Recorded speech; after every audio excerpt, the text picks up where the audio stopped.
Ya, seperti dikatakan tadi memang topik yang sudah diberikan sebelumnya, tetapi untuk kali ini saya ingin menambahkan sedikit ya dari materi yang sebelumnya gitu ya. Semoga ini bisa melengkapi apa yang nanti akan kami bagikan baik oleh saya maupun Ibu Nona ya. Saya akan share screen. Mengenali dan menangani emosi negatif anak dan remaja ya. Apa yang perlu diketahui oleh orang tua dan bagaimana dinamikanya masalah-masalah emosi negatif, karena kalau kita tahu mengenali emosi itu dan mengetahui juga bagaimana dinamikanya, maka akan lebih mudah bagi kita untuk menolong. Di dalam konseling ada 3 tahapan sebelum kita kemudian bisa menolong ya. Saya selalu mengatakan bahwa untuk bisa menolong orang lain, maka kita perlu memahami orang lain. Untuk bisa memahami orang lain, kita perlu mendengarkan orang lain. Sehingga kalau orang tua ingin bisa menolong anaknya, maka harus dimulai dengan kemampuan mendengarkan supaya bisa memahami, mengerti anak, baru kemudian bisa menolong. Sama juga konselor gitu ya. Sehingga penting sekali kita memahami. Berhubungan dengan emosi negatif, kita perlu mengenali, memahami bagaimana emosi itu. Dan apa saja emosi yang muncul. Kadang-kadang ada orang tidak bisa mengenali emosinya sendiri. Ya, salah satu dari indikator dari kecerdasan emosi adalah mengenali emosi. Sebelum kemudian dia bisa mengelola emosinya, lalu mengekspresikan emosi. Ya, itu adalah indikator atau ukuran dari seorang yang cerdas secara emosional. Ada banyak orang pintar secara intelektual, tetapi rupanya tidak terlalu cerdas juga secara emosional, dan itu akan menentukan keberhasilan di dalam hidup. Sehingga salah satu tugas orang tua adalah menolong anak kompeten di dalam mengelola emosinya atau di dalam hal kecerdasan emosinya, gitu ya. Kalau dipenuhi dengan emosi-emosi negatif, biasanya itu juga akan menghalangi kemampuan-kemampuan yang lain. Secara psikologis sebenarnya ada hubungan yang sangat erat dan saling berkaitan antara pikiran, perasaan, dan tindakan. Apa yang orang rasakan datang dari pikirannya, dan apa yang orang pikirkan dan rasakan tadi akan mempengaruhi perilakunya. Sehingga dengan pemahaman itu, maka kita bisa mengenali kenapa orang melakukan ini, kenapa orang merasa seperti itu. Ya. Lalu apa yang dia pikirkan itu sangat penting. Ya. Saya akan mulai dengan kasus seorang remaja yang memiliki emosi negatif. Ya. Roni adalah seorang remaja laki-laki yang pendiam. Dia menampilkan dirinya sebagai seorang yang mandiri dan sepertinya tidak butuh pertolongan orang lain. Dia punya kakak, seorang perempuan yang duduk di bangku kuliah. Roni tinggal bersama ibunya yang berprofesi sebagai guru. Ayahnya meninggal beberapa tahun yang lalu. Sebelum ayahnya meninggal, Roni sangat dekat dengan ayahnya, tetapi kurang dekat dengan ibunya. Komunikasi dengan ibu hanya terbatas keperluan-keperluan sehari-hari, bahkan sampai saat ini ya. Tapi dengan ayahnya, Roni punya hubungan yang sangat dekat, bisa ngobrol. Ayahnya kebetulan seorang ekstrovert dan sangat siap menemani anaknya, ya, terutama anak laki-lakinya, gitu ya. Nah, sedangkan dengan kakaknya, Roni hubungannya terbatas juga. Mungkin mereka beda interest, jadi mereka seringkali tidak bisa cocok kalau ngomong. Bahkan seringkali mereka bertengkar, gitu ya. Nah, sepeninggal ayahnya tentu saja Roni mengalami pergumulan-pergumulan secara emosi, bertumbuh sebagai anak laki-laki, ya, yang kehilangan figur seorang ayah.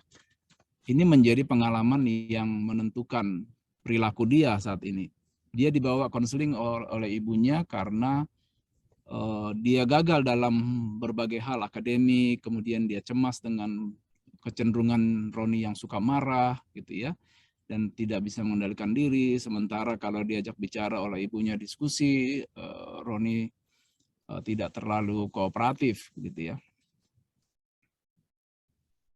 Sebenarnya Roni berusaha tampil mandiri untuk menutupi rasa takutnya. Ya, ada rasa takut di dalam dirinya, terutama sepeninggal ayahnya. Sebenarnya dia merasa insecure, ya. Tapi dia tidak mau dipandang lemah. Oleh karena itu dia sangat tidak suka dipandang lemah karena dia punya pengalaman dibully oleh seniornya pada waktu dia masih di SD, gitu ya. Saya melakukan pemeriksaan psikologi, terutama kondisi kepribadiannya menunjukkan beberapa hal. ada kecenderungan depresi, suasana hati yang kurang stabil, dan iritabilitasnya sangat tinggi. Dia sangat mudah tersinggung.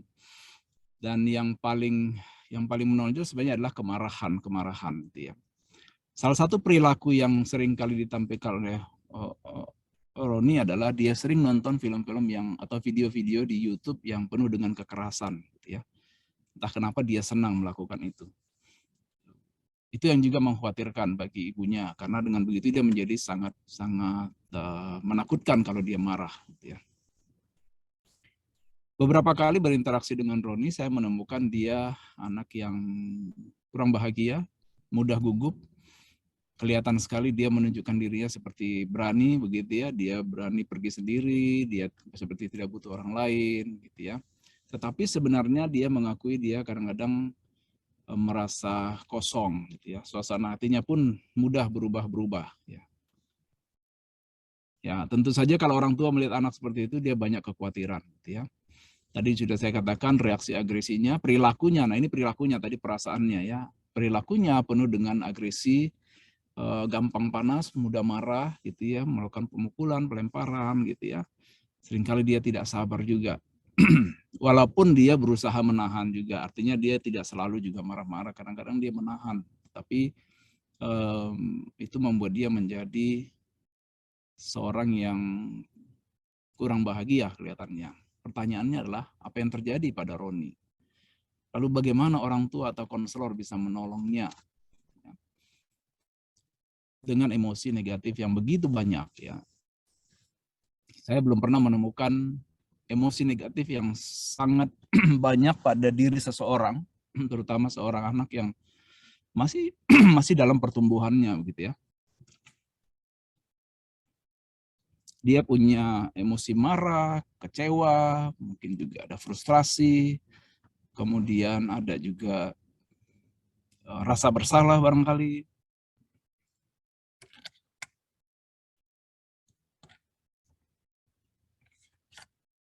Tapi sebelum kita masuk membahas Roni, nanti sambil jalan kita akan mencoba membahas apa yang terjadi. Sebagai pengantar tentang emosi ya, kadang-kadang kita melihat emosi itu secara tidak seimbang.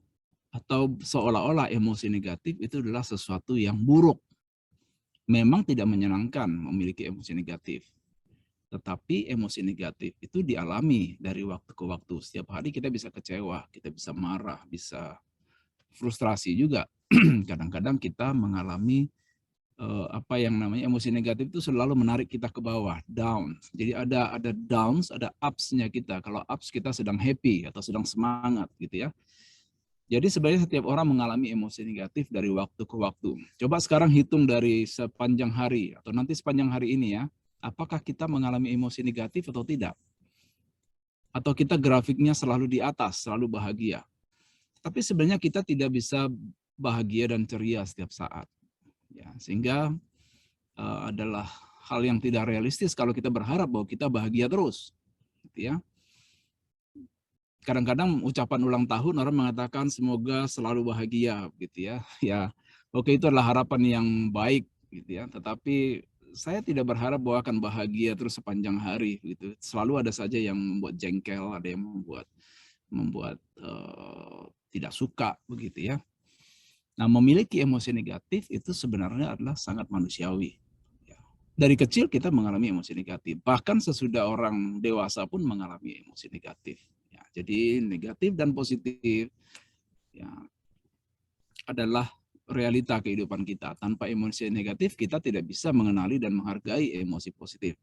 Pada waktu kita senang sekali, happy dan relax begitu, kita akan sangat bersyukur kita tidak sedang mengalami tekanan atau stres gitu ya, atau sedang stuck, sedang kesal banget gitu ya.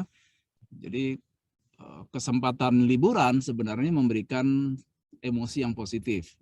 Nah, kita bisa betul-betul menghargai emosi positif itu kalau kita mengingat bahwa betapa tidak menyenangkannya emosi negatif. Bagaimana kita mau tahu bahagia kalau kita tidak pernah sedih dan putus asa?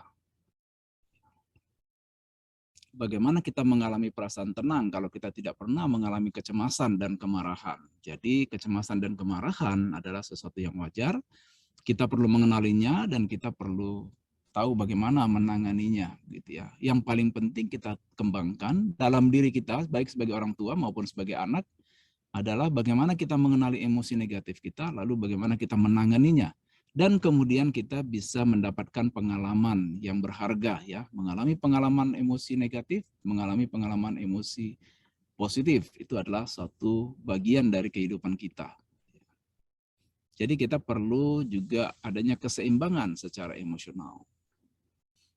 Keseimbangan adalah salah satu ciri dari kematangan kepribadian. Setiap orang punya potensi untuk mengalami emosi negatif dan emosi positif.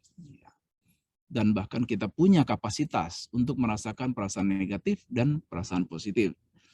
Orang mengalami gangguan mental kalau dia sampai punya keyakinan bahwa dia hanya akan bisa merasakan perasaan negatif. Saya akan begini terus, terpuruk, gagal, kecewa, frustrasi. Saya tidak punya hak untuk mendapatkan kebahagiaan. Ini adalah sesuatu yang menahan dia dan kemudian dia betul-betul tidak pernah merasakan adanya keseimbangan di dalam kesehatan mentalnya, gitu ya. Dan kesehatan mental salah satu cirinya adalah keseimbangan emosi tadi. Pengalaman di masa lalu ada kontribusinya terhadap keyakinan-keyakinan dan perasaan-perasaan itu. Ya, kadang-kadang bahkan kita mengalami emosi negatif terhadap satu situasi yang sudah lama terjadi.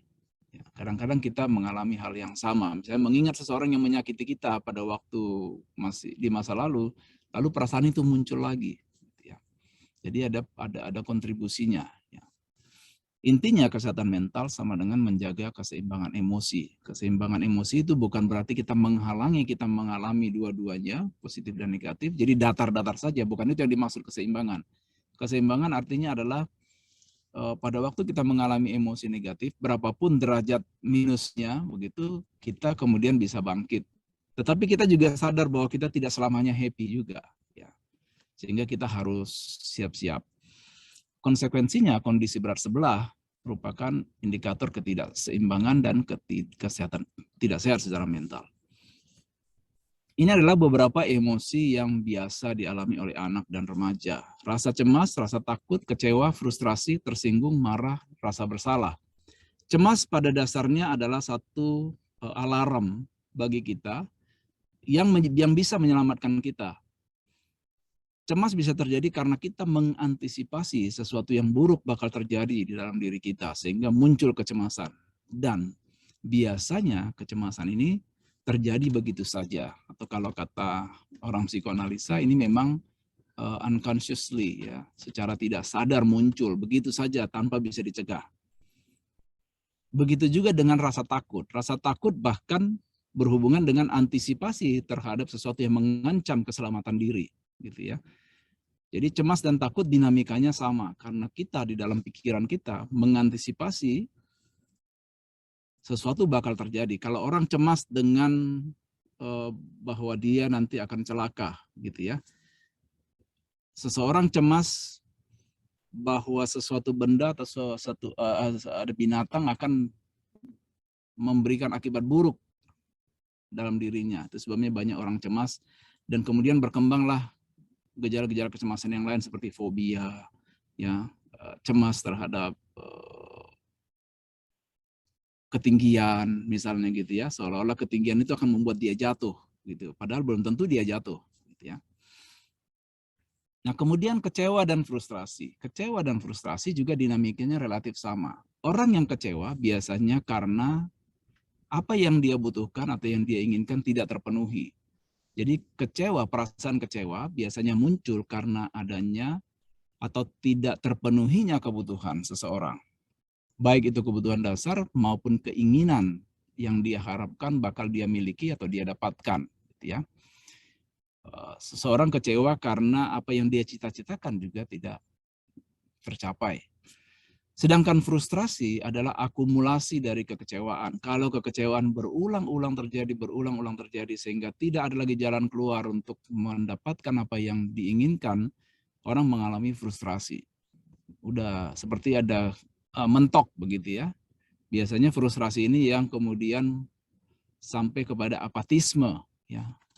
Ya, banyak anak-anak sekarang itu dengan sangat mudah mengalami frustrasi. karena mungkin jarang mengalami kekecewaan. Tetapi kalau anak pernah mengalami kekecewaan dan ditolong bagaimana mengatasinya, maka dia tidak perlu sampai frustrasi. Artinya dia bisa belajar untuk lebih realistis. Kalau misalnya, ya kalau seperti anak kami, dia tidak mendapatkan apa yang dia inginkan, lalu dia bilang, ya udah deh Pak, nggak apa-apa, gitu ya. Artinya dia bisa menerima, gitu ya. Tapi kalau dia memaksa, lalu kemudian dia tidak mendapatkannya dan dia kecewa, barangkali perilakunya juga akan menunjukkan kekecewaan itu. Ya, frustrasi biasanya kekecewaan yang berulang-ulang dan sepertinya tidak ada jalan keluar. Lalu tersinggung dan marah, itu juga pengalaman yang sering dialami anak-anak. Tersinggung biasanya karena ada yang memprovokasi sesuatu yang berhubungan dengan hak, ya, atau sesuatu yang seharusnya milik kita, itu kemudian tidak kita dapatkan atau kita ambil. Jadi tidak berhubungan dengan kebutuhan atau keinginan, tetapi kita merasa hak kita dilanggar, begitu ya, atau harga diri kita dilanggar, gitu ya, direndahkan bisa. Orang marah biasanya menunjukkan adanya agresi perlawanan sebagai bentuk ekspresi bahwa dia ingin memaksakan sesuatu keinginannya terjadi. Jadi marah itu sebenarnya upaya orang untuk mengendalikan situasi atau mengambil alih kondisi. Jadi kalau orang sampai marah sebenarnya dia ingin memaksakan kehendaknya untuk mendapatkan apa yang dia inginkan. Atau dia mengambil haknya. Jadi marah itu dan tersinggung sebenarnya berhubungan dengan sesuatu yang berhubungan dengan diri atau ego kita. Lalu emosi yang lain adalah rasa bersalah. Rasa bersalah biasanya dihubungkan dengan keyakinan norma tertentu atau standar tertentu. Orang merasa bersalah karena dia tidak memenuhi standar tuntutan atau harapan. Misalnya seorang anak merasa bersalah karena sudah bikin marah mamanya. Dia belajar bahwa dia tidak boleh bikin marah mamanya. Atau dia tidak boleh bikin susah orang tua. Jadi kalau perbuatan dia kemudian membuat susah orang tua, maka timbullah rasa bersalah. Rasa bersalah yang besar seringkali terjadi pada anak-anak yang orang tuanya bercerai. Ya, karena anak kemudian menganggap bahwa dialah penyebab perceraian orang tuanya. Karena dia berada di antara perselisihan orang tua. Dia perlu diberitahu bahwa kalau orang tuanya bertengkar, itu bukan karena dia, tapi karena kemampuan orang tuanya solving the problem itu kurang, begitu ya, sehingga mereka tidak berkomunikasi dengan baik, tidak menemukan solusi atau rekonsiliasi, gitu ya. Tidak berhasil untuk rekonsiliasi. Emosi yang mana yang kita pernah alami dan anak-anak kita alami, mungkin kita perlu tahu dinamikanya. Nah, sekarang tentang masa remaja, ya. Masa remaja itu adalah masa meninggalkan masa anak-anak. Biasanya emosi lebih intens, sulit dikendalikan. Pemikiran remaja berubah. Jadi kita bisa tahu bahwa anak remaja itu berubah secara fisik, secara kognitif. Mereka sedang bertumbuh dalam kemandirian, ingin independen. Harga diri sangat penting bagi remaja, sehingga orang tua perlu tahu dinamika harga diri tadi. Itu sebabnya remaja seringkali marah. Kenapa? Karena harga dirinya terusik, gitu ya. Sesuatu yang dia hargai tidak dihargai, maka dia menjadi lebih mudah terusik. Dan dia marah, reaksinya biasanya marah. Kalau dia tidak berdaya, paling dia simpan kemarahannya dan kemudian dia menjadi apatis. Ya. Kalau anak apatis, kemudian atau ada rasa bersalah, dia bisa menghukum dirinya. Dan perilaku-perilaku yang berhubungan dengan menghukum diri seringkali adalah sesuatu yang membahayakan. Bisa membentur-benturkan kepala ke tembok, bisa menyayat-nyayat tangan, bisa juga melampiaskan ke hal yang lain. Gitu ya. Tetapi sebenarnya masa remaja, masa transisi untuk menjadi lebih kompeten. Ya. Yang diharapkan nanti kalau dia sudah dewasa, dia lebih kompeten mengurus dirinya, lebih kompeten kemudian mengelola emosinya, gitu ya. Jadi pada masa remaja itu adalah transisi untuk membangun jati diri. Ya. Dan di dalam upaya membangun jati diri inilah seringkali banyak emosi-emosi negatif. Itu sebabnya seringkali kita melihat anak-anak remaja itu kurang happy ya kelihatannya ya. Dan itu bukan masalah yang sepele. Seringkali orang tua salah memperlakukan anak remajanya karena menganggap itu sesuatu yang sepele. Dan mungkin juga karena orang tua sedang bergumul dengan dirinya sehingga lupa memperhatikan anak remajanya. Dianggap dia oke-oke saja, padahal anak sedang dalam masa transisi yang sangat penting dalam kehidupannya. Oleh karena itu orang tua perlu sangat memperhatikan kondisi emosi anak-anaknya dan juga bisa memahami apa yang terjadi pada anak remaja ya. Kalau anak-anak barangkali orang tua lebih bisa membujuk lebih mudah, tapi begitu remaja karena anak-anak biasanya sangat dependen pada orang tua. Apa yang kata orang tua masih didengarkan, tapi berbeda dengan remaja gitu ya. Dimulai dengan masa pubertas, ini adalah waktu untuk perubahan. Namanya juga perubahan, segala perubahan belum ada yang menetap. Sehingga tidak ada juga yang bisa dipegang, polanya bisa berubah-ubah gitu ya. Sehingga memang orang tua harus ekstra keras untuk mempelajari anaknya. Ya, pelajaran yang penting bagi saya adalah pada waktu anak masih kecil kita mengajar anak kita dengan berbagai macam ajaran. Tapi pada waktu remaja kita belajar mengenai anak kita, kita mempelajari anak kita karena dia sedang terus berubah menjadi individu yang dewasa. Kalau orang tua tidak mempelajari anaknya, maka dia akan kehilangan banyak informasi penting dan juga mungkin akan kebingungan di dalam menolong anaknya. Dalam masa perubahan-perubahan tadi semuanya berhubungan dengan emosi ya. Hubungan dengan perubahan fisik ya. Hubungan dengan itu anak seringkali merasa diperhatikan, semua dirujuk kepada dirinya. Setiap orang ngobrol dia pikir itu berhubungan dengan dirinya gitu ya. Perubahan fisik juga berhubungan dengan aktivitas seksual. Mulai ada perasaan-perasaan yang berhubungan dengan sensasi seksual dan ini memunculkan juga perasaan-perasaan tertentu yang seringkali membingungkan buat mereka. Kalau tidak dibimbing dengan baik, maka dia akan memiliki pemahaman yang berbeda, pemahaman yang juga mungkin bisa berbahaya gitu ya. Bahwa perasaan suka itu adalah sesuatu yang normal gitu ya. Kan kadang-kadang anak remaja kalau digodain, kamu suka ya sama si itu ya. Oh enggak gitu ya. Padahal sebenarnya itu adalah suatu hal yang normal karena dia mulai tertarik ya pada usia itu gitu ya. Jadi nggak usah diledekin, nggak usah kemudian dihubung-hubungkan dengan harga dirinya. Kadang-kadang dikatakan kamu tuh masih kecil sudah tertarik mau jadi apa nanti kalau udah besar misalnya begitu ya.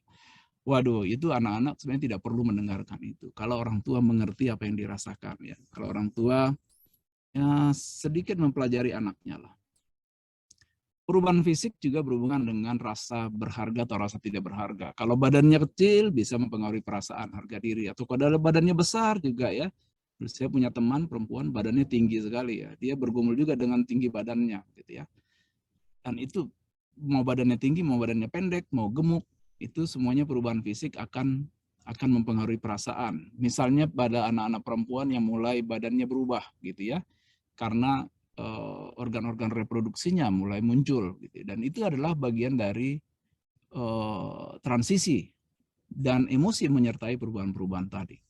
Perubahan pola pikir juga ya, anak remaja mulai menganalisis masalah. Orang tua harus siap. Kalau anak selalu ditentang, selalu disalahkan, tidak diberikan kesempatan untuk berdiskusi, maka anak menjadi frustrasi. Anak butuh didengarkan, tapi orang tua tidak mau mendengarkan, maka anak kemudian dia kecewa dan marah, akhirnya atau frustrasi, dan akhirnya tidak mau berkomunikasi dengan orang tua. Kalau anak sudah tidak mau berkomunikasi dengan orang tua kehilangan akses, maka menjadi lebih kecil kemungkinan orang tua bisa menolong anak-anaknya. Ya. Pola pikir yang sedang berubah terus juga membuat anak-anak remaja ini seringkali berspekulasi tentang berbagai kemungkinan. Hal positifnya adalah mereka memang sedang berimajinasi tentang sesuatu yang dia pikir penting, gitu ya. Banyak hal dia pikirkan. Kadang-kadang ada remaja juga yang memikirkan perkara-perkara yang di luar pemikirannya dia. Misalnya dia memikirkan tentang global warming, ketidakadilan gitu ya. Dia bicara kenapa orang tua ini perasaan adil tidak adil, padahal dia ambil contoh dari orang tuanya. Orang tuanya memperlakukan dengan tidak adil dan dia pikir dunia itu seperti itu semuanya gitu ya. Pola pikirnya sangat berkembang ya. Oleh karena itu orang tua perlu bijaksana ketika berdiskusi dengan remaja. Lebih banyaklah mendengarkan daripada mengkhotbahin anak atau mengajari lagi. Karena anak perlu didengarkan dan dengan begitu orang tua tahu jalan pikiran anaknya. Jalan pikiran itu yang akan mempengaruhi emosinya. Gitu ya. Secara emosi juga tentu saja ada perubahan. Lebih intens, lebih kompleks variasinya lebih banyak. Kadang-kadang anak nggak tahu ini emosi apa, gitu ya. Emosi negatif juga meningkat pada remaja, jadi wajar saja. Nah, bayangkan orang seperti anak seperti Roni tadi, dia tidak kehilangan ayahnya saja, itu pengalaman emosi negatifnya pasti banyak berkembang, gitu ya. Apalagi dia kehilangan, dan itu adalah sesuatu perasaan yang tidak mudah untuk dikelola oleh seorang anak remaja, gitu ya.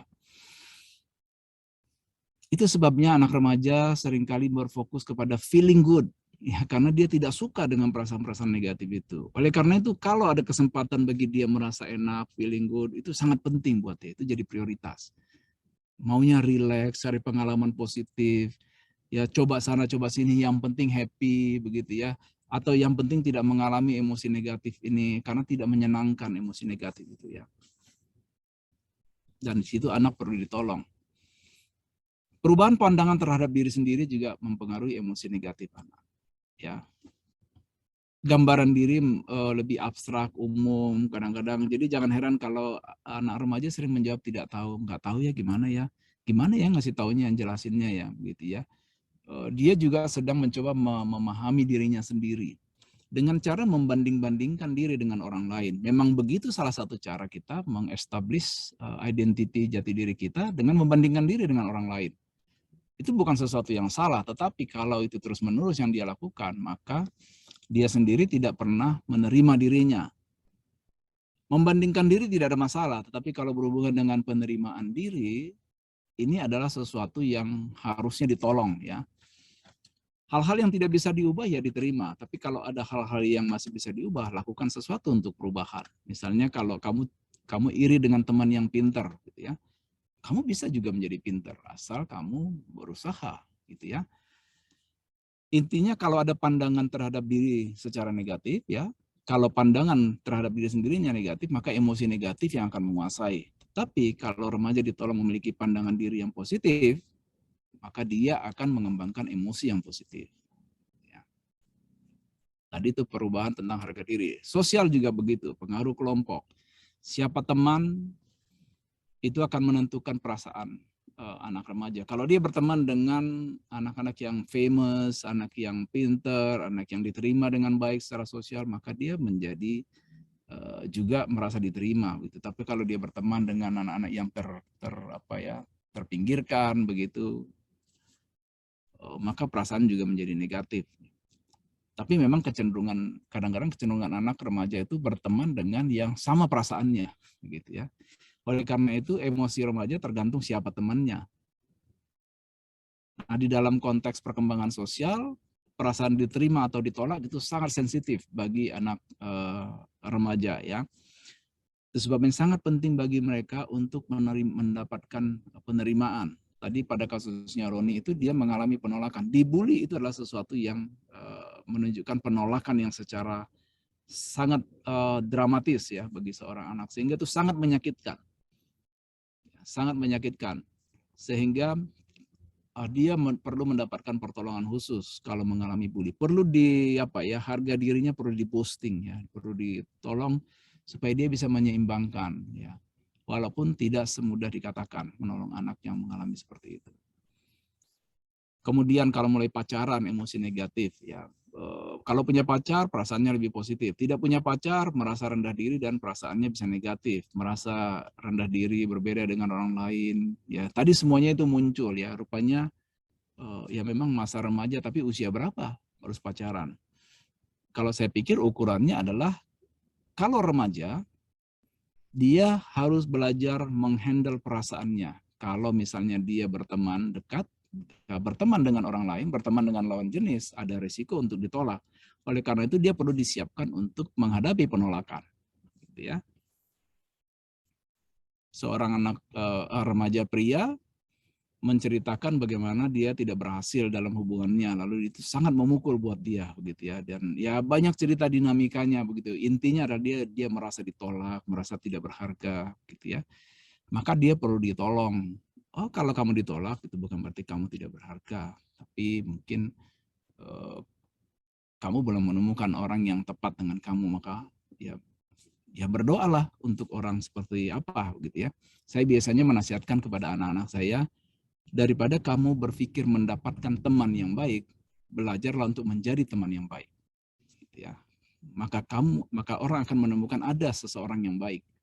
Karena kalau mencari teman yang baik, biasanya kita akan siap-siap mengalami kekecewaan.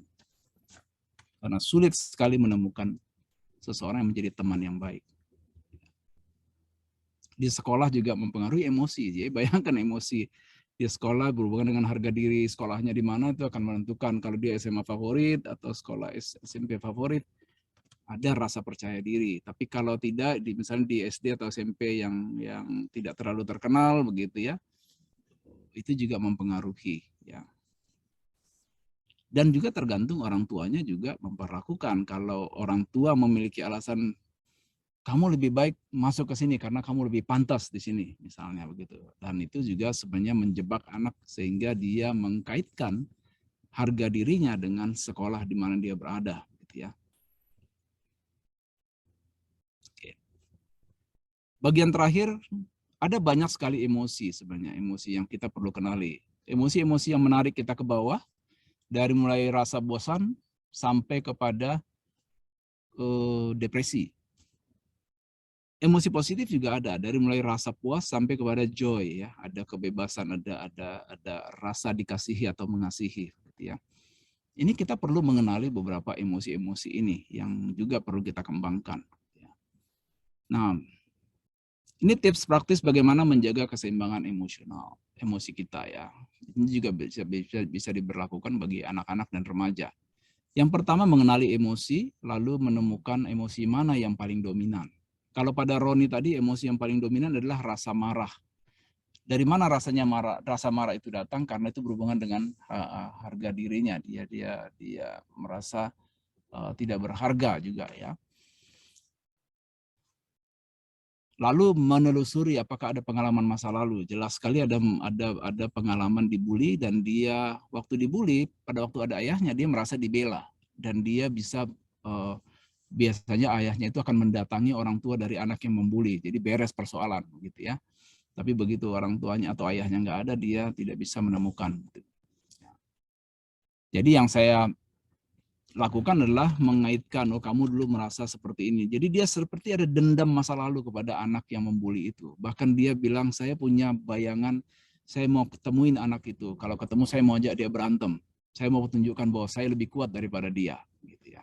Waduh, ini untung itu hanya dalam imajinasinya dia. Tetapi yang penting bagi dia adalah bagaimana menyalurkan kemarahan tadi itu ya. Mengelolanya, karena itu sudah terjadi. Karena tidak mungkin dia datang kepada anak itu lalu tiba-tiba pukul gitu kan. Itu adalah cara yang tidak baik di dalam mengelola emosi marah tadi. Ya. Dan intensitasnya, tentukan intensitasnya itu, waduh, kalau 0 sampai minus 10, intensitasnya 9, karena saya masih bisa melihat tubuhnya bergetar dan mukanya begitu serius. Sangat intens waktu dia cerita tentang pengalaman itu dan keinginan dia untuk berhadapan dengan anak yang membuli tadi. Dan sesudah dilakukan konseling, intinya adalah dia ya tentu saja Roni tidak bisa secara mandiri menyeimbangkan perasaannya, oleh karena itu dia perlu ditolong ya, dan perlu dicarikan cara. Waktu itu cara yang kami lakukan adalah bagaimana dia menyalurkan energi marah tadi dengan latihan bela diri. Ya, latihan bela diri itu mengeluarkan emosi negatif tadi secara sportif, secara konstruktif, dan dibantu oleh pelatih yang bisa bertindak sebagai mentornya. Dan dengan begitu dia bisa mengalami keseimbangan emosi. Sekarang dia hidupnya lebih happy. Oke.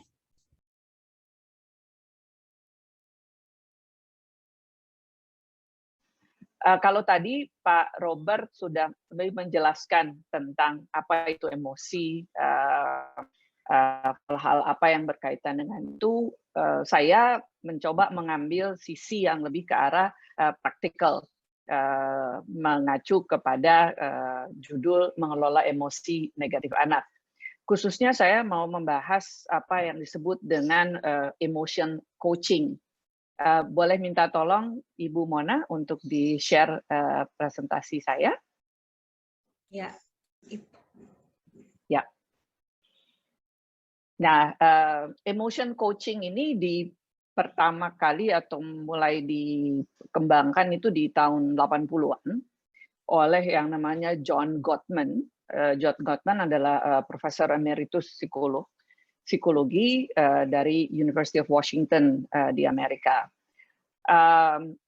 Pendekatan ini kemudian terlihat amat sangat membantu orang tua di dalam membantu mengelola emosi diri sendiri maupun membantu mengelola emosi anak. Jadi saya akan lebih fokus ke situ, kita nggak akan lagi bicara teori. Tetapi sebelum sampai ke situ ada beberapa poin yang mau saya sampaikan, termasuk saya mencoba untuk menjahit apa yang juga tadi sudah disampaikan oleh Pak Robert. Jadi beberapa catatan-catatan itu sebelum saya akan masuk ke specifically step-step untuk kalau kita bicara emotion coaching. Nah, yang pertama dulu adalah bahwa adalah sangat penting untuk kita untuk bahwa kita perlu untuk tuning in istilahnya ya dengan bahwa anak kita itu juga memerlukan empati dari kita. Ya. Mungkin badannya kecil secara fisik kelihatan dia kecil, tetapi kalau kita bicara emosi itu sama saja. Ya. Emotional reaction-nya bisa juga besar, jauh lebih besar dari proporsi badannya. Karena anak ya di umur masih muda maupun sampai remaja seperti tadi yang dijelaskan oleh Pak Robert itu menghadapi ya berbagai masalah dalam kehidupan dalam tanda petik ya yang mungkin untuk kita terlihat kecil tapi untuk mereka itu bisa sesuatu yang sangat besar karena poin 2 yang sangat penting untuk kita perhatikan di dalam kita memahami emosi anak adalah karena kalau kita bicara pada anak balita kita, ya tadi ada video Stanley misalnya, perlu kita ingat bahwa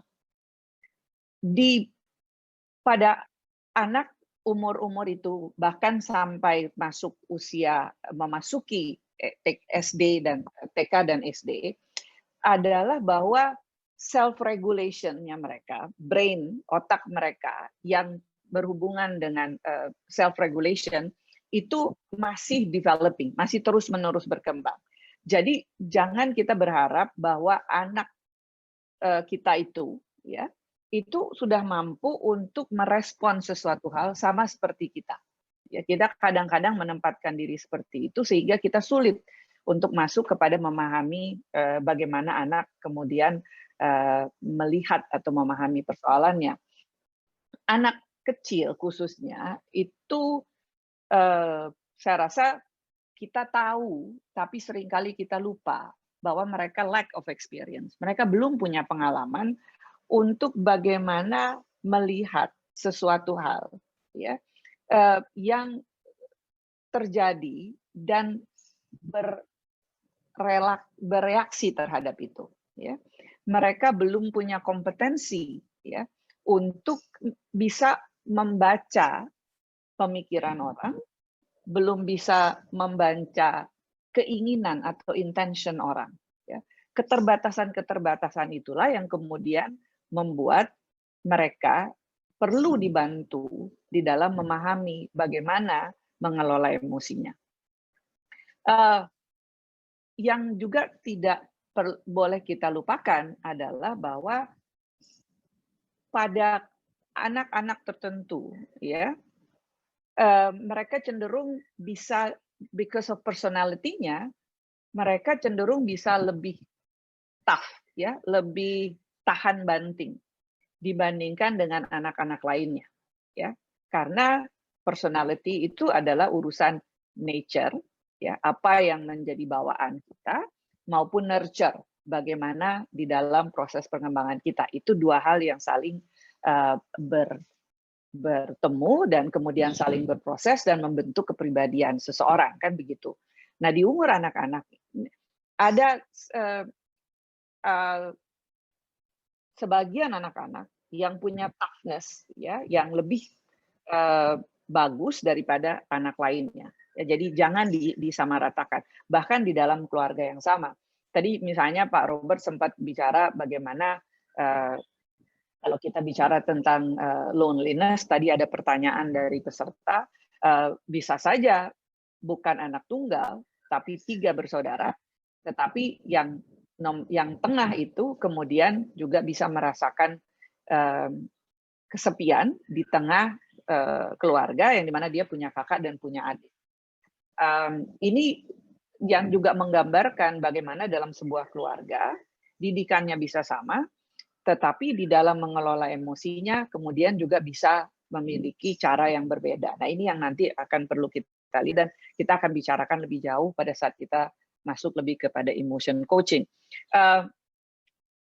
Nah, yang penting juga untuk kemudian kita ingat sebagai sesuatu hal yang akan membuat kita melihatnya menjadi lebih positif adalah bahwa anak itu mampu untuk terus berkembang dan belajar untuk memanage emosinya dengan lebih baik. Ya, saya punya anak laki-laki saat ini pra-remaja 13 dan saya banyak sekali melihat bagaimana proses emotion coaching yang selama ini sudah saya lakukan dengan dia itu memberikan dampak yang baik padanya, walaupun saya juga tetap masih melihat bahwa ada hal-hal yang walaupun sudah berkali-kali dia hadapi, tapi masih juga muter di hal yang sama. Itu nanti kita bisa bicarakan lebih jauh sambil kita masuk kepada topik kita hari ini dan juga dalam tanya jawab kita berikutnya. Next, Ibu Mona. Nah, ini satu penggalan lagu, ya. Ada seorang bintang Amerika namanya Barbra Streisand. Ini dulu ibu saya sebetulnya panjang lagunya, tapi ini bagian yang saya mau kutip. Karena ini adalah tendensi kita sebagai orang tua, dan ini yang seringkali juga menghambat kita untuk memahami emosi anak dan membantu anak untuk mengelola emosinya. If I could, bila saya bisa, I protect you from the sadness in your eyes. Saya akan melindungi atau menyingkirkan kesedihan yang saya lihat di matamu. Give you courage in the world of compromise. Memberi kamu keberanian, ya, di dunia yang penuh dengan kompromi ini. If I could, yes I would. Bila saya bisa, pasti akan saya lakukan. Nah, ini tendensi kita yang seringkali mau men-shield, ya, atau mau men-protect, ya, menjaga anak kita dari berbagai hal buruk yang terjadi di luar sana, sehingga sebagai konsekuensinya kita sebenarnya tidak membantu dia untuk bagaimana dia sendiri menghadapi hal-hal tersebut. Tapi ini kecenderungan, ya, ini feelings atau rasa yang sering kita miliki, dan ini saya angkat untuk menjadi latar belakang bagi kita semua bahwa seringkali kita sebetulnya sebagai orang tua yang berada di dalam proses untuk menghambat pengembangan emosi anak-anak kita sendiri. Next. Oke, jadi apa itu sebetulnya emotion coaching yang tadi saya sampaikan yang dikembangkan oleh John Gottman? Emotion coaching adalah upaya untuk memahami perasaan anak dan membantu anak untuk belajar menghadapi perasaan mereka, meregulasi emosinya, khususnya emosi negatif, seperti rasa takut, amarah, dan juga kesedihan. Nah, mari kita lihat kira-kira apa saja sih sebenarnya elemen di dalam kalau kita bicara emotion coaching. Next, Ibu Mona. Ada 5 prinsip utama yang dikembangkan di dalam emotion coaching. Ya, pada dasarnya ini adalah 5 komponen, ya, yang akan mengguide kita di dalam proses melakukan emotion coaching. Yang pertama adalah memahami dan menanggapi emosi yang muncul. Memahami dan menanggapi emosi yang muncul. Bahkan bila emosi itu hanya samar, ya, emosi yang muncul pada diri kita maupun anak kita. Kita punya kecenderungan untuk seringkali mengabaikan, ya, emosi kita karena kita sedang menghadapi sesuatu hal, jadi kita bilang, ini kita parkir aja dulu, atau itu cuman feeling aja lah, tidak usah ditanggapi. Prinsip emotion coaching bilang jangan, sesamar apapun emosi itu harus kita tanggapi. Ya. Yang kedua poinnya adalah bagaimana kita melihat emosi negatif itu sebagai kesempatan, opportunity untuk membangun hubungan pembelajaran yang intim dengan anak kita. Nanti saya bahas secara lebih detail di langkah-langkahnya. Yang ketiga adalah menerima dan memvalidasi. Bukan hanya sekedar bilang, oh iya mama ngerti. Tapi juga memvalidasi. Bagaimana kita menyampaikan kepada anak, jadi bukan hanya sekedar lip service, bahwa kita menerima. Adalah dengan memvalidasi. Memvalidasi itu artinya adalah menyatakan dan merasakan bersama-sama dengan dia apa yang dirasakan oleh anak kita. Jadi tidak hanya sekedar mengatakan iya ngerti gitu, tetapi betul-betul oh ngerti, mama ngerti, ya ngertinya itu bagaimana, ya ngertinya itu dengan mendengarkan misalnya apa yang dia sampaikan dan bersama-sama merasakan apa yang dia sampaikan itu, emosi yang dia munculkan itu. Yang keempat prinsipnya adalah dari 1, 2, 3 tersebut, maka kalau itu kita lakukan, maka kita akan bisa membantu anak ya untuk menjelaskan, dan yang penting lagi adalah memberi nama pada emosi yang dirasakan. Karena seringkali hanya dibilang, aku kok kayaknya nggak enak deh rasanya, kayaknya sedih, kayaknya nggak suka gitu, ya. Tapi tidak sampai pada apa sih yang dimaksudkan, sehingga kemudian tidak bisa melakukan proses memahami apa yang terjadi. Ya. Yang poin kelima di dalam prinsip emotion coaching adalah strategi solusi itu harus dibicarakan bersama. Jadi bukan ya sekedar memberikan kepada anak solusi, tetapi dibicarakan dan diputuskan bersama. Tadi saya agak lupa siapa yang bertanya, tapi ada ibu bertanya, anaknya bertanya, anak remajanya ya, ibu kalau nggak salah 16 tahun, dan kemudian kalau ibu sudah kewalahan untuk menjawab, karena anaknya banyak bertanya, kalau tidak salah tadi, kewalahan untuk menjawab, lalu yang dimasukkan adalah, pokoknya kata Alkitab, ini tadi saya ingat terkait dengan LGBT, adalah pokoknya menurut Alkitab, Tuhan bilang, manusia itu diciptakan Adam dan Hawa. It's seperti mau bilang end of discussion. That's the solution untuk kamu memahami. Ini hanya akan berhenti menjadi solusi orang tua, tapi tidak akan menjadi solusi pada anak. Ya, jadi poin penting di prinsip kelima dari emotion coaching ini adalah bagaimana strategi atau problem solving itu adalah dibicarakan bersama. Karena nanti yang akan menghadapi emosi-emosinya itu kemudian adalah si anak. Always remember, ya, walaupun mereka anak-anak kita tidak ada bersama mereka 24 hours a day in the close proximity. Ya, bahkan pada saat kita ada dalam satu rumah dengan mereka bisa saja ada di tempat lain dan mengalami sebuah proses emosi.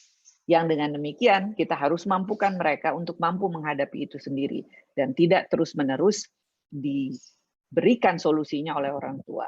Ya. Di sini juga catatannya termasuk mengenali trigger. Jadi bagaimana solusi itu kemudian dikaitkan dengan apa sebetulnya menjadi penyebab dari munculnya emosi tersebut. Ya, jadi ini 5 prinsip emotion coaching yang kalau diterapkan akan sangat membantu kita di dalam memahami dan membantu anak untuk mengatasi emosi negatifnya khususnya. So let's look at satu persatu tahapannya, dan saya akan coba mengelaborasi sehingga harapannya kita akan lebih memahami lebih jauh. Nah, yang pertama adalah kalau tadi kan dibilang bagaimana bantu anak untuk mengenali dan sesamar apapun itu. Jadi tanda emosi yang negatif itu hendaknya dikenali sebelum dia menjadi intens. Jadi sebelum dia menjadi eskalasi. Ya. Kalau kita lihat pada anak kita, apakah dia terlihat frustrasi, kecewa, sedih atau takut? Ya. Tadi ada yang sempat Pak Robert katakan orang tua seringkali menganggap sepele. Ada kecenderungan kita ya untuk bereaksi mengabaikan.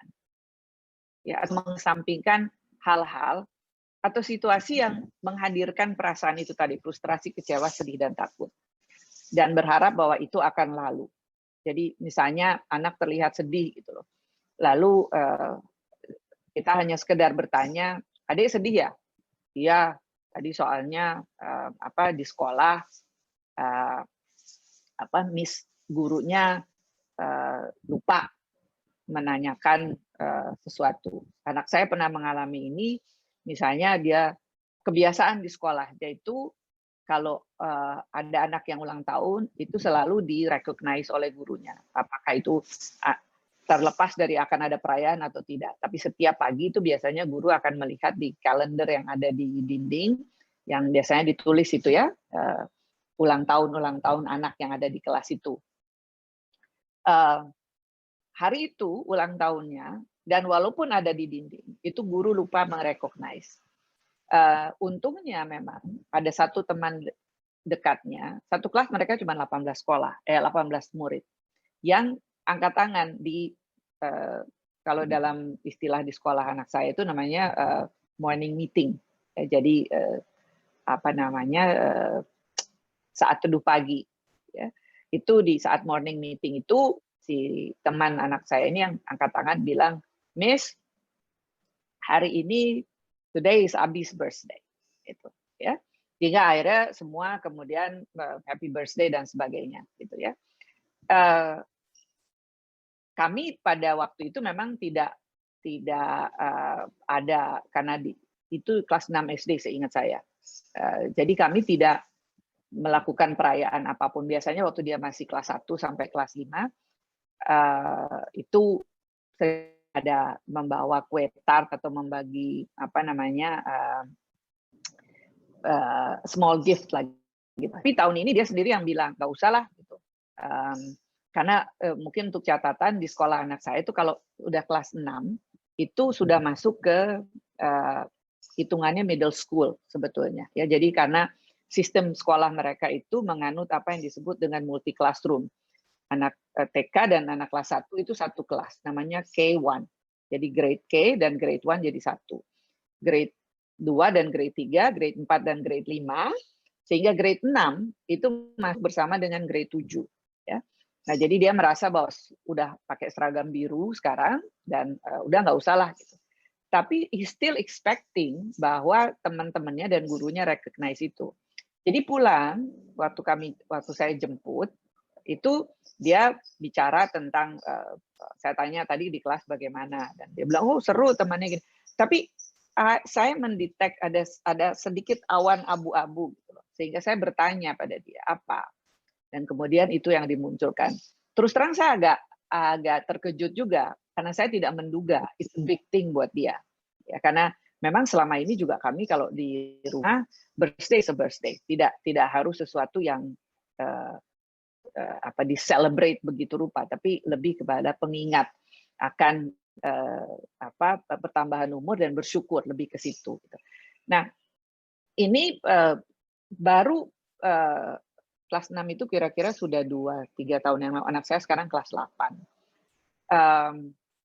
Ada percakapan kecil kami beberapa hari yang lalu, yang dia mengatakan bahwa dia sangat mengapresiasi bahwa pada waktu itu ibunya recognize bahwa ada awan abu-abu dan bahwa ada sedikit kekecewaan dia karena gurunya lupa ya mengatakan itu. Ini yang tadi saya bilang bahwa kenali emosi anak walaupun dia sangat samar. Karena itu kemudian membantu anak untuk melihat bahwa itu sesuatu yang disadari oleh ibunya, oleh orang tuanya, dan demikian it matters. Itu sesuatu hal yang penting, dan bahwa ini sesuatu yang bisa dilewati, tapi juga menjadi pengingat. Ya. Nah, ini yang makanya di dalam yang selalu disebutkan oleh John Gottman di dalam pendekatan emotion coachingnya adalah bahwa orang tua sangat disarankan untuk mengambil kesempatan ini. Inilah yang disebut sebagai kesempatan emas untuk memahami anak kita. Ya, jadi kenali tanda emosi anak sebelum itu menjadi intens. kemarahan anak sebelum anak ibu dan bapak berguling-guling di mall dan menjadi temper tantrum karena kita tidak pernah merecognize perasaan marahnya sebelumnya, sehingga dia harus mengintensify perasaan itu untuk bisa disadari oleh orang tuanya bahwa dia marah. Ya. Next. Berikutnya adalah dengar. Tadi berkali-kali juga Pak Robert sampaikan di dalam beliau menjawab pertanyaan Bapak Ibu, penting sekali untuk mendengar. Ya, dari mendengar kita memvalidasi. Jadi jangan menyepelekan bahwa ya bisa kadang-kadang kita menggunakan ukuran kita sebagai orang dewasa untuk menilai emosi yang muncul dari anak dan menganggap bahwa gitu aja kok marah sih, gitu aja kok sedih, ya. Nah, kita lupa bahwa kita punya belasan tahun pengalaman sehingga hal yang sepele itu, dalam tanda petik, emosi itu kita lihat sebagai hal yang sepele. Karena kita udah pernah mengalami, kita udah pernah lewatin, dan kita bisa melewatinya. Anak mungkin baru pertama kali merasakannya, sehingga perlu dibantu untuk memvalidasi, dan dengan demikian kita bisa menunjukkan empati kita bahwa I'm listening, Mama dengerin kamu. Ya, kita di saat yang sama kita mengenali emosi anak, kita juga perlu mengenali emosi kita sendiri. Kita perlu menenangkan diri, ya, dan berupaya untuk membayangkan apa yang terjadi dari perspektif anak kita, bukan dari perspektif kita yang punya belasan tahun pengalaman ini. Ya, kita tidak harus membayangkan waktu dulu saya anak-anak kalau ada kayak gitu saya gimana ya. Atau bagaimana waktu saya dulu menghadapi hal itu. Anak juga tidak ingin dibanding-bandingkan sebetulnya. Ya, misalnya kita bilang, oh mama dulu berani tuh yang kayak gitu tuh, kamu kok sekarang nggak berani. Itu juga bukan hal yang baik untuk dilakukan. Dengar validasi, ya, dan melink kepada pengalaman kita itu bukan untuk membandingkan, tetapi lebih untuk memahami bahwa ya, karena kemampuan dia, ya, the brain function yang menspecializing dalam self regulation itu belum seberkembang sebagaimana kita orang tuanya saat ini. Ya, sehingga yang harus kita lakukan adalah memahami apa yang dialami oleh anak kita, dan ini dengan proses berkaca pada pengalaman yang kita alami. Dulu juga misalnya saya itu juga pada saat diambil mainannya saya juga nangis dulu. Gitu misalnya, ya. Jadi oh ya sekarang kalau anak kita kemudian terjadi hal yang sama, kita bisa memahami bahwa ya saya dulu juga kecil begitu, ya, sehingga memvalidate bahwa dia kecewa, dia sebel, dia marah terhadap proses yang sedang terjadi. Next. Yang ketiga, bantu anak untuk memberi nama yang mendeskripsikan emosinya. Mengapa ini penting? Ini penting supaya dengan demikian dia bisa belajar untuk mengatasi, oh ini loh yang mau saya atasi, marahnya. It's not about me, it's about marahnya saya. Marahnya saya ini kenapa sih? Kalau cuma sekedar selalu dikembalikan ke, saya merasa nggak suka, saya nggak suka aja. Sampai sekarang itu, saya punya mahasiswa, ini kebetulan jam 3 nanti saya akan mengajar psikologi remaja di Atmajaya. Mahasiswa saya itu sering sekali bilang begini, kalau ditanya, apa itu? Dan dengan entengnya seringkali bilang, nggak tahu. Ya, coba Bapak Ibu semua berefleksi, seberapa sering kalau tanya kepada anak remaja Bapak Ibu, jawabannya nggak tahu. Ya, karena kita tidak pernah membantu dia, melatih dia untuk memberi nama pada emosi yang dia miliki. Belajar untuk memberi nama atau label pada emosi anak akan sangat membantu. Karena dengan demikian anak bisa menyatakan apa yang dia rasakan dan dia alami, ya, tanpa perlu bahwa oh saya itu begini ya, gitu. Tapi ini loh, saya tuh marah. Misalnya contoh, mainannya kakak beradik bermain, mainannya diambil. Itu tadi saya udah kasih main makan deh misalnya, gitu ya. Di sekolah ini ya, oh ini kebetulan pernah dialami oleh klien saya. Sekolah dia ulang tahun, dia datang dan membawa pizza untuk teman-temannya. Ya, ada 2 rasa pizza yang dia bawa. sebetulnya dia lebih favorit pada pizza yang daging saja. Yang satunya itu daging campur dengan jamur kalau tidak salah. Lalu karena dia yang berulang tahun, maka dia persilahkan oleh gurunya diminta untuk mempersilahkan bahwa teman-temannya lah yang harus dipersilahkan terlebih dahulu. Ya. Pada waktu dia sudah selesai menerima ucapan selamat dan apa dan teman-temannya sudah terlebih dahulu dipersilahkan untuk mengambil potongan pizzanya, ternyata dia menyadari bahwa pizza yang adalah rasa kegemarannya itu sudah habis. Ya. Nah, dia tidak bisa, ya, karena tidak pernah diajar untuk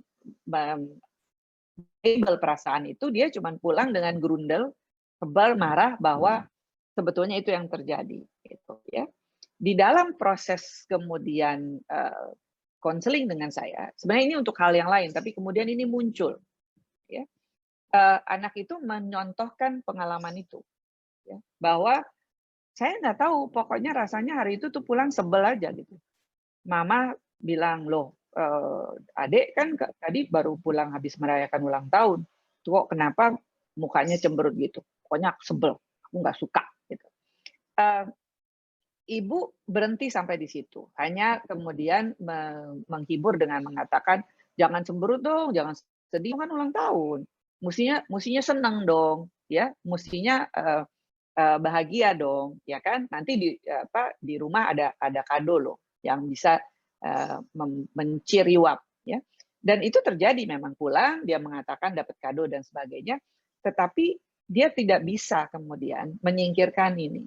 Dan itu yang kemudian bertahun-tahun itu muncul dalam berbagai bentuk kemarahan dia begitu berhadapan dengan hal-hal di mana dia harus memilih dan kemudian kecewa bahwa pilihan-pilihan yang dia miliki itu ternyata tidak ada. Jadi kalau pilihan itu yang dia ingin tiru ada, itu dia akan oke aja. Tapi begitu pada saat pilihan yang akan dia pilih itu tidak ada, kemudian itu bisa menimbulkan temper tantrum yang luar biasa. Ya. Yang keempat, berikutnya. Nah, bila anak kita sedang emosional, maksudnya tinggi ya emosinya, beri dia waktu untuk menenangkan diri. Ini sangat penting. Karena saat anak kita dilanda emosi, kita orang tua itu terdorong untuk segera mencari penyelesaian masalah atau mengharapkan anak untuk menjelaskan apa yang terjadi. Ya, kamu marahnya kenapa sih? Gitu. Kamu gini. Ini emosi yang kuat seperti cemas, marah atau takut akan memicu respons yang kita kenali orang psikologi kenali dengan fight or flight. Fight or flight itu berarti makin didedes, makin ditanya, makin tinggi. Atau makin didedes dia menghilang. Fight, ya, lawan, atau flight, pergi. Gitu, ya. Sehingga kita tidak akan sampai kepada merasionalisasikan apa yang terjadi. Ya. Bantu anak, karena apapun yang kita bicarakan, itu akan sulit tembus apabila semua dikuasai oleh emosi yang luar biasa. Mau itu emosinya marah, mau itu emosinya takut, ataupun kecemasan yang berlebihan. 2 hari ini saya sedang menghadapi anak saya dengan emosi yang cukup tinggi, karena ini sudah mendekati akhir semester. Model sekolahnya mereka itu adalah tugas akhir, itu bentuknya project maupun ada sumatif. Di 2 project itu anak saya adalah diminta untuk menjadi leadernya. Ya. Sementara yang terjadi adalah dia tidak bisa menyelesaikan apabila teman-temannya belum mengumpulkan sebagaimana yang harusnya mereka lakukan. Ada 2 yang group work. Ya, kalau yang individual work he can manage. Individual project dia bisa manage. Ada 2. Nah, 1 yang intens sekali ini adalah proyek bahasa Inggris. Dan proyek bahasa Inggrisnya adalah membuat komik sebetulnya. Ya. Membuat komik bersama, storyline di-create bersama, tapi anak saya, karena memang gift-nya di drawing, dialah yang akan membuat seluruh ilustrasinya.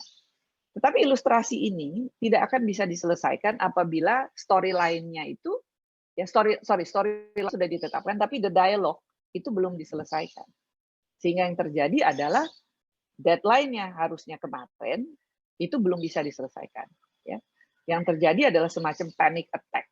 Ya, jadi dia, nah karena sudah terbiasa saya mengajarkan dia untuk melakukan regulasi emosinya, ya. Yang terjadi adalah dua hal. Pertama, minta peluk dulu. I need a hug. Oke, habis itu dia bilang, I think I start to get panic attack. Oke. Saya cuma tanya lagi balik ke dia. Do you know what you would? Kamu tahu apa yang harus kamu lakukan? Yes, I do. But I need time. Ya, selama ini yang paling work buat dia adalah harus dikendalikan dulu. Dia tahu itu harus dikendalikan dulu. Kalau enggak, dia tidak akan bisa melakukan apa-apa. Selama ini yang selalu work with him adalah meditasi. Ya. Sehingga apa yang dia lakukan adalah take a 5 minutes break, singkirin semua pekerjaannya, 5 menit dia kemudian melakukan penenangan diri, selesai, balik lagi ke saya, another hug, Mami. Oke. Another hug, dia udah bisa balik ke pekerjaannya, ya, dan tetap nggak bisa selesai. Ya. Baru kemudian kita masuk ke poin 5. Next. Saat anak sudah siap, barulah fokus pada problem solving. Ya. Jadi setelah itu dia lakukan, dan tetap juga tidak selesai, baru kita pikir bersama untuk, oke, what is your next step? Menurut kamu apa yang mau kamu lakukan sekarang? Gitu. Yang saya jelaskan di sini, pertama adalah setting limits-nya dulu. Ya. Dia tahu bahwa oke, ini udah malam, Ma. Semalam ya. Ini udah malam, oke. Will you be able to finish it tonight? Kalau dipaksain bisa, tapi I don't think whether my brain will work. Oke. Sehingga yang terjadi adalah oke, limit saya sampai mana? Oke, saya paling, anak saya bilang, saya paling maksimal itu mungkin jam 11. Udah akan ngantuk sekali, oke. Setting the limit sampai jam 11. Kalau nanti ini belum bisa juga jam 11 selesai, apa yang mau kamu lakukan? Dan kemudian kita membicarakan beberapa kemungkinan. Sebagian kemungkinan itu adalah juga mengikut sertakan saya. Sebagian lagi adalah dia sendiri. Ya. Nah, ini yang kemudian anak bisa memahami bahwa oke, kalau begitu, apakah saya bisa melakukannya sendiri atau tidak? Or do I need mom? Ya. Ini yang dimaksudkan dengan saat anak sudah siap, barulah fokus pada problem solving. Ya. Saya bilang di sini termasuk di sini adalah setting the limits atau membuat batasan dan bicara tentang pada anak tentang kemungkinan, ya, untuk mengatasinya maupun juga untuk menghindari ini terjadi di kemudian hari. Tapi kita akan bicara itu di situ. Karena saya tahu salah satu hal yang terjadi adalah karena pada kelompok yang di mana anak saya bersama-sama dengan teman-temannya ini, mereka memang agak sedikit molor di dalam membuat kapan story lainnya itu harus di-store. Tapi nggak ada gunanya kalau saat ini saya misalnya bilang pada dia, itu sih kamu kemarin, ya, apa namanya, karena selalu menunda-nunda-nunda, sekarang udah di last minute, there's nothing you can do, dan akhirnya jadinya terlambat untuk apa namanya menyelesaikan pekerjaanmu. It's not going to help. Itu juga tidak akan membantu anak untuk meredakan emosi kecemasannya. Ya. Itu nanti bisa kita lakukan setelah apa yang dia hadapi sekarang itu bisa dia selesaikan. Ya. Dia mengambil keputusan bersama-sama dengan temannya bahwa untuk minta extension 1 hari. Ya. Dan itu ternyata dibolehkan. Gitu. Ya. Kita sebagai orang tua saya dari awal, pada saat melihat itu sudah apa istilahnya, kepingin langsung terjun dan mengatakan, "Ala minta aja pasti boleh deh ditambahin 1 hari." Gitu. Untuk mereka, deadline is deadline. Karena inilah caranya mereka diajar di sekolah. You have to meet the deadlines. Kita, orang dewasa yang sudah terbiasa bahwa kadang-kadang adalah yang namanya grace period. Ya, bisa itu. Gitu. lalu cenderung untuk kemudian jumping into the situation dan menawarkan satu solusi yang mungkin baik untuk kita, tetapi belum tentu baik untuk anak. Sehingga kita mengambil alih upaya untuk problem solving itu dari si anak. Dan ini tidak akan membantu prosesnya dia. Ya. Oke, jadi ini yang kira-kira saya mau sampaikan di dalam percakapan kita pada pagi sampai siang hari ini, yang lebih ke arah bagaimana kita mendampingi anak. Ada 5 langkah yang tadi saya sampaikan di dalam upaya kita untuk membantu anak mengatasi emosi negatifnya, sehingga itu bisa menjadi sebuah proses pembelajaran bagi dia, dan dia bisa menghadapi emosi-emosi negatifnya sendiri tanpa harus terus-menerus tergantung pada kita sebagai orang tua.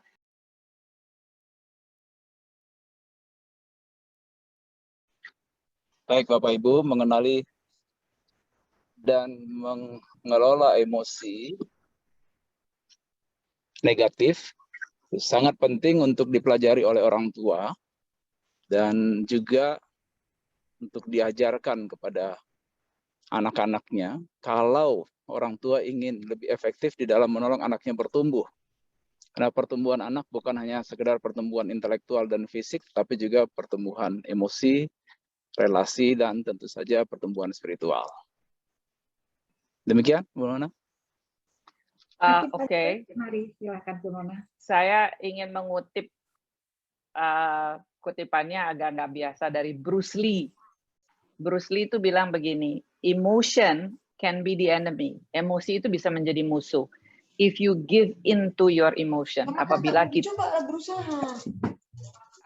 kita membiarkan diri kita dikontrol oleh emosi, ya, maka you will lose yourself. You must be at one with your emotion. Kamu harus memahami emosimu itu, because the body always follows the mind. Karena reaksi kita, badan kita itu akan mengikuti apa yang kita pikirkan.